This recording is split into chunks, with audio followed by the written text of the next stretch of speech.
Well, good afternoon for our weekly conversation. And look at who is next to me today. Michael Busby. My goodness, Mike, it's great seeing you. We've missed you dearly here at St. Luke's. And just kind of checking up a little bit to find out how things are going. How are things going in your new position? Really great. First off, thank you for the invitation to be a part of this conversation this afternoon.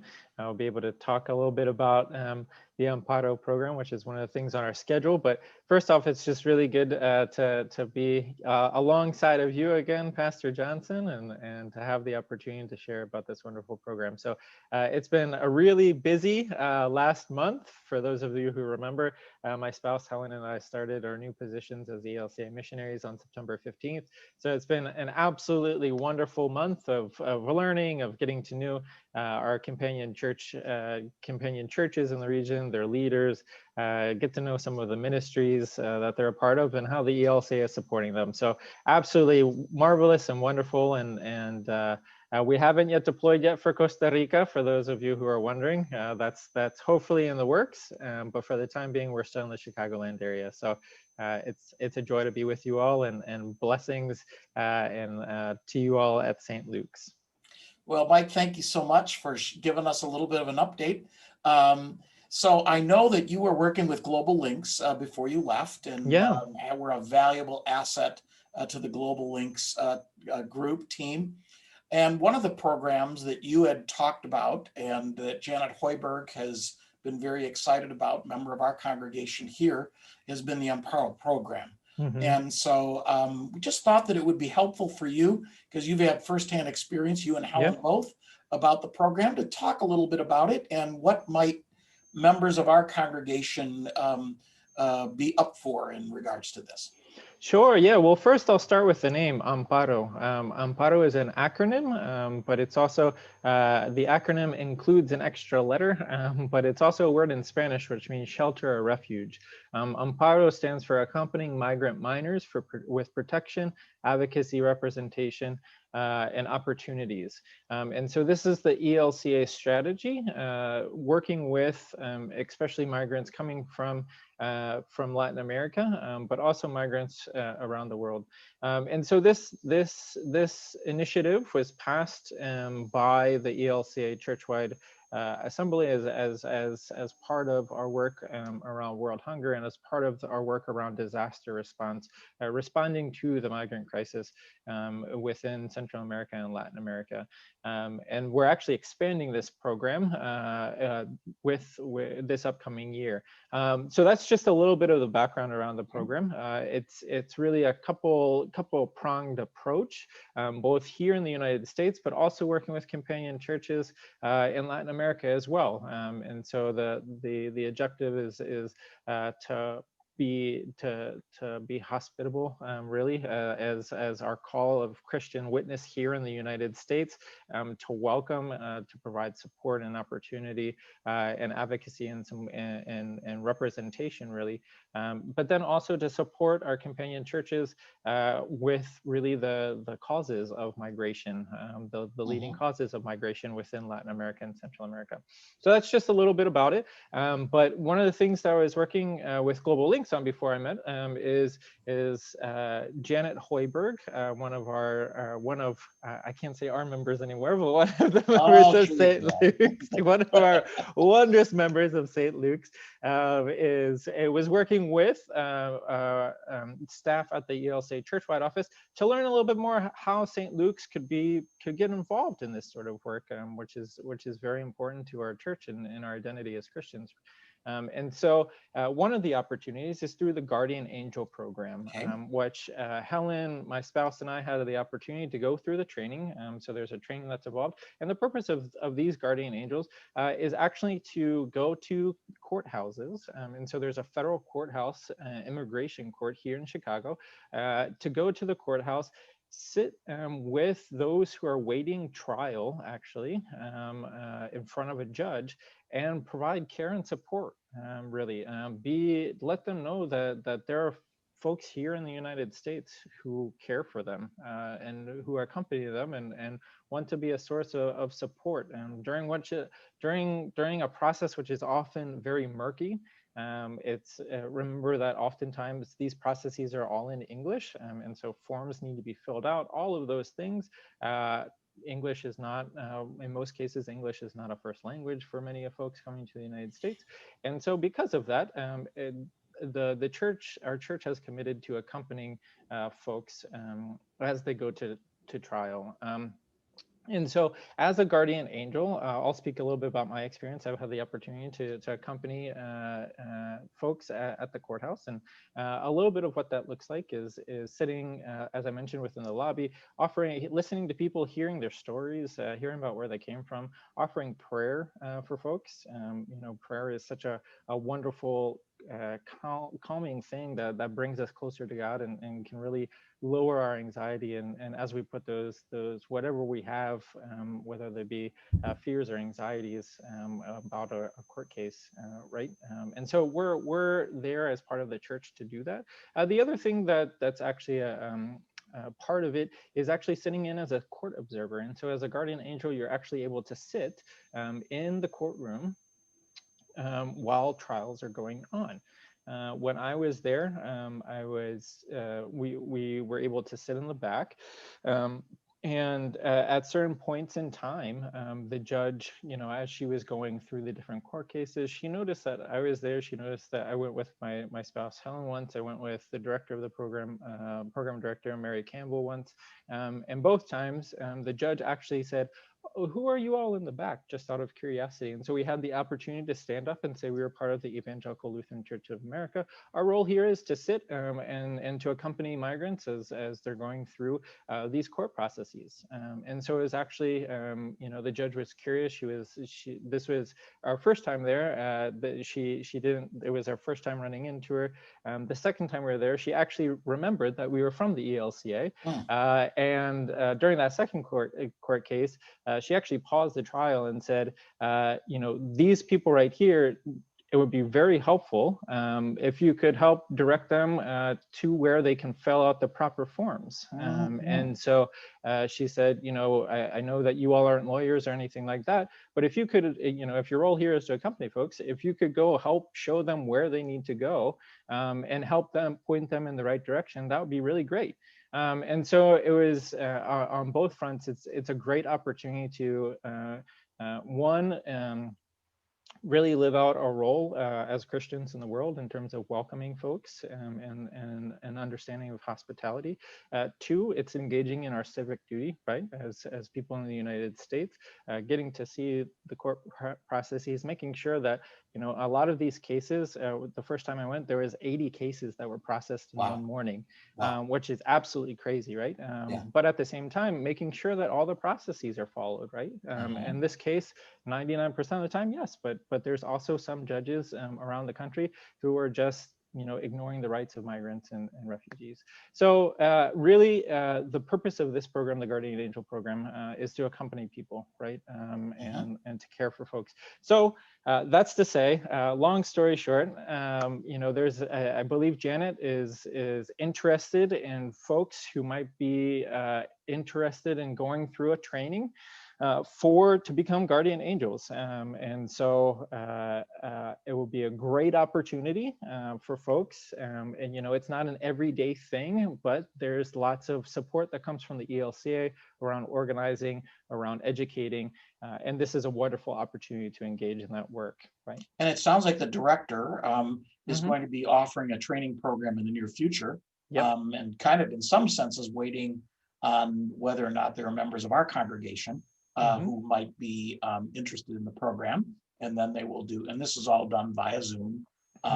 So if you're interested in this, the training is via Zoom. So Mike, it's great to have you here today. Thank you so much for sharing about this very important program. And I know that if you're interested in the Amparo program, members of our church, please contact Janet Hoiberg directly, and we can go from there.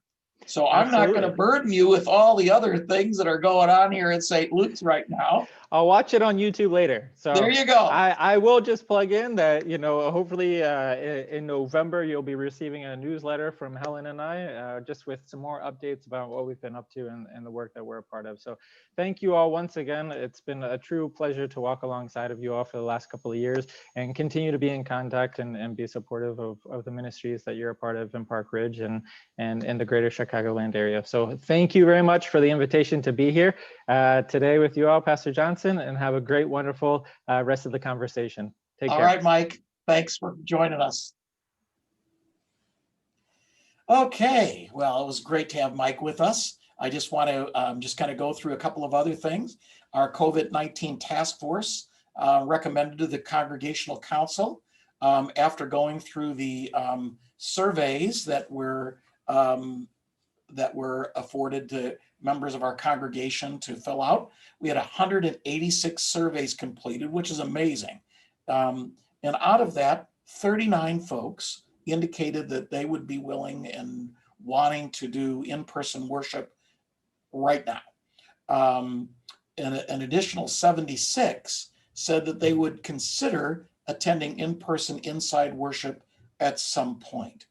And there were 71 folks who indicated that they were going to wait until there's a vaccine before they resume in-person inside worship. So 20% of our membership is interested in doing something in person immediately. 48% would like, 41% would like to consider it at some point, and an additional 38 said, we're just going to wait until a vaccine. So based on that information, we have decided that we are not going to do in-person inside worship at this time, but we will continue to offer through as best we can outside worship through all the way till Christmas. We're going to be doing some, we believe, innovative things as the weather gets a little bit colder. On those days that it's just completely impossible to worship outside, we will be continuing to have the online worship service every Sunday, or actually beginning on Saturday night at 5 o'clock, those services will be available. So for the time being, we are not going to be doing in-person inside worship. And really it's done out of an extreme caution that we make sure that we do not contribute to the spreading of this virus. We are very much aware that being outside versus inside, whether it be in a restaurant, in an office building, in church, in a gymnasium, completely different experience when you're inside because of the ventilation issues and because of the aerosol issues. So we have made that decision. The council received that decision, and we will be revisiting it regularly as we move forward. So just wanted you to be aware of that. This weekend, there is going to be a crop walk that traditionally it would be on this weekend that we would have the crop walk. We're going to be doing a virtual crop walk, which basically means you're on your own to decide when you're going to walk. You don't need to walk on Sunday if it's too cold. You can walk at any time. Bring in your own people who are supporting you, your sponsors, and fill that sheet out, and then bring the money back to the church. And that will all go towards St. Luke's portion of the crop walk. You can also go online through the crop walk, find our particular Park Ridge Niles crop walk, and you can make a donation that way as well. If you have any more questions, you can contact Ken Choi, and he will be happy to clarify things for you. We also want to remind you that the call committee of our congregation is going to be making a recommendation of a candidate to our congregational council this Tuesday night via a Zoom meeting where the entire call committee and the entire council will be present to receive a name and go through that person's resume and answer questions about the candidate. So we are very excited about that process. And as the council receives this name, they will then be moving forward on a process to have a meet and greet, possibly preach, whatever it would be, for the congregation to get to know the candidate. And then we will probably be doing some sort of a hybrid Zoom meeting, congregational meeting at some point, to vote on the candidate. So just be aware that this process is moving along. We had said that we wanted to have a candidate in place in October. So we're just a little bit of a month off from that, which is pretty amazing when you consider that all of these plans were made prior to the pandemic hitting us. So I just want to thank the call committee. They have been an amazing group of people meeting regularly, and they've done a great job, and look forward to having them, along with the Congregational Council, announce very specifically about this candidate in the very near future. We also want to remind you that the next 3 Sundays are going to be festival Sundays here at St. Luke's. This coming Sunday is going to be the Festival of St. Luke's, which is always a wonderful day to celebrate our namesake here at St. Luke's Lutheran Church. This year we are going to be doing anointing as a part of this service, and so that's really neat. The following Sunday is Reformation Sunday. And then the following Sunday after that is All Saints Sunday. So we have decided this year to put together a packet of festival things. And in this packet are 3 different things. It was created this week by our Altar Guild, so we want to thank them. So first of all, there is anointing oil that you can use either on the online version of the service or in person this Sunday. That's for St. Luke's Sunday. And then there is a palm cross, which we are inviting everyone to use on Reformation Sunday, because we know that Martin Luther believed that it is in the cross of Jesus Christ that we are saved by grace through faith. And so we are using this as a symbol on Reformation Sunday. And then finally, for All Saints Day, we have got a votive candle in this packet as well. And the votive candle is to light for in memory of somebody who you love, who is moved from this life into eternal life. And we will be using a format of that for our All Saints worship that Sunday as well, both in person as well as online. So please be aware of that. This festival packet is available at church. You can come and pick one up between the hours of 10 and 2 for the rest of this week, and they will be available on Sunday morning as well. So we have already distributed quite a few, but there's quite a few here as well. So please stop by or call the church, and we would love to provide that for you. There will be a Zoom call this Saturday for our children, where Miss Kim Hendy, our interim Sunday school superintendent, and myself will be leading a Zoom call with our children, and we're going to be talking about St. Luke's, and we're actually going to be do a service of healing with our students this weekend. So come along with us, 10 o'clock on Saturday morning. If you would like to get the Zoom invitation, it can be found in the Sunday School Facebook page or in the email that we are sending out directly to all our Sunday School students. If you'd like to be added onto that list, contact me via my email and I will send you the link. We do have a secured link so that we don't get have any intruders in that Zoom call. So we do kind of hold that link, that address pretty carefully. But if you're interested in doing that, please send me an email or a text message, and we will make sure that you get the link for our Saturday live Zoom conversation. And finally, this weekend, as I had mentioned earlier, is St. Luke's Day. Pastor John Schumacher, who is a retired religious director, chaplain at Rainbow Hospice, will be our preacher this weekend. His wife will be our assisting minister. So we're looking forward to that. It's due to be a little bit chilly this weekend. It's supposed to be sunshiny, but a little bit cold, but we are going to be doing outside worship at 10 o'clock on Sunday. If you are in need of special parking, please know that that parking lot is open until just about 5 to 10 of the south parking lot, where you can park and walk into your place. But at 10 o'clock, we close it down because we don't want any cars and pedestrians kind of moving around the parking lot at the same time. So please be aware of that. We are also going to be having our online service every weekend, like I had mentioned earlier. And those are available on Saturday night at 5 o'clock. Just go on our website, click worship, and you will find the YouTube recording of the service, and you will be able to follow it in its entirety on YouTube. And those are available at any time on our website. So please do that. So it was great seeing Michael today.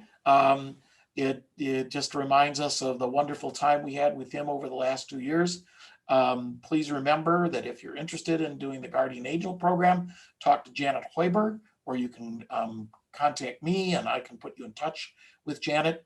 Don't forget the crop walk, and hope you have a wonderful week. Sorry this got a little bit longer than normal, but lots of information to share with you. And again, we will be sharing a lot more with you in the very near future about our pastoral candidate as well. Have a great day. I'm Dick Johnson, lead pastor here at St. Luke's.